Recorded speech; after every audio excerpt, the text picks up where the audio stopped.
YouTube, welcome back. Today I'm going to walk through how we can potentially go down the route of trying to drop body fat without tracking calories, okay?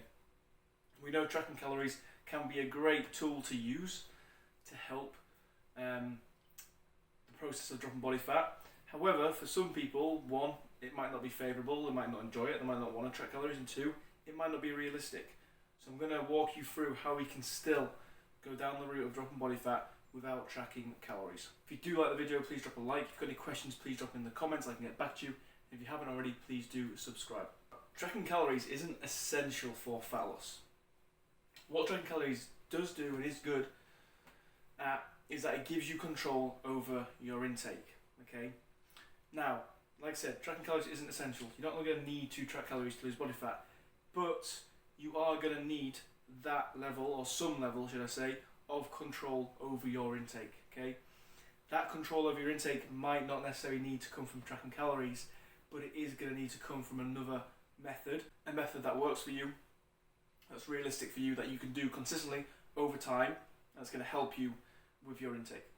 We know that intake is a big part of the equation when it comes to trying to drop body fat, okay? Creating a calorie deficit is important, therefore we need to have control over the amount of food we're taking in. So whatever method you choose, it has to be a method that allows you to be consistent with your intake, however you measure it, and allow you to then make adjustments, okay? For example, you might not want to track calories, but maybe using something like a food diary, where you're writing down what you're eating, okay? Maybe even combine that with portion sizes, okay? If you can write a food diary, and you can write rough amounts, again, portion sizes.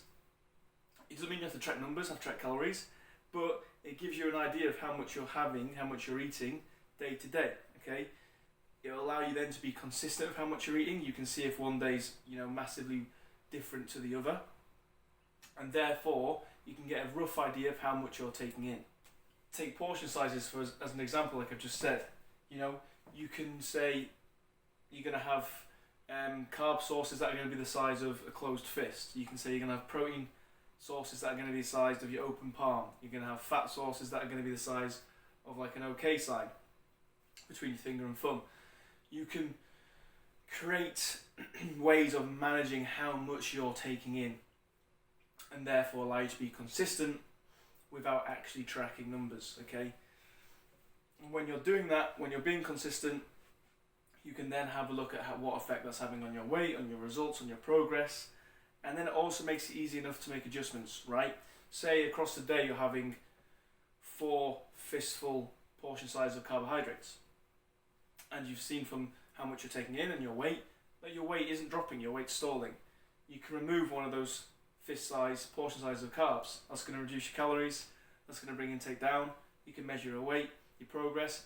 If it's going in the right direction after that, fantastic, you made a good adjustment. So it's simply finding another method that is going to allow you to roughly measure your intake on some level, to therefore be consistent with how much you're taking in and allow you to make adjustments, okay? Tracking calories just gives you the added benefit of it being relatively accurate in compared to other methods. Yes, this method might not be as accurate, but it still gives us some way of doing those 3 important points I've just spoken about. But the last thing you want when it comes to your intake is not having any method at all, right? Because if you don't have any method at all of controlling your intake, you're not going to get that specific response that you're after. Because if you're not measuring what's going on, you will have no control over it. And if you don't have any control of it, you're simply guessing day to day, week to week, as to what's going on. One week your weight might drop, the next week it might not.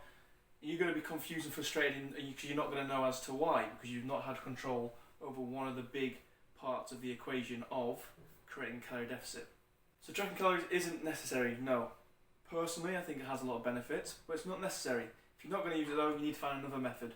Using something like portion sizes can be a great way. Even using something like a food diary can be relatively useful. There's probably going to be other options out there that you can use. Maybe you can even think and create your own.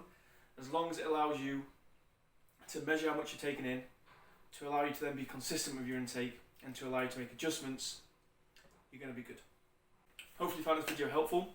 If you did, please drop a like. If you've got any questions, throw them in the comments. If you haven't already, please do subscribe. I'll catch you on the next one. Take care.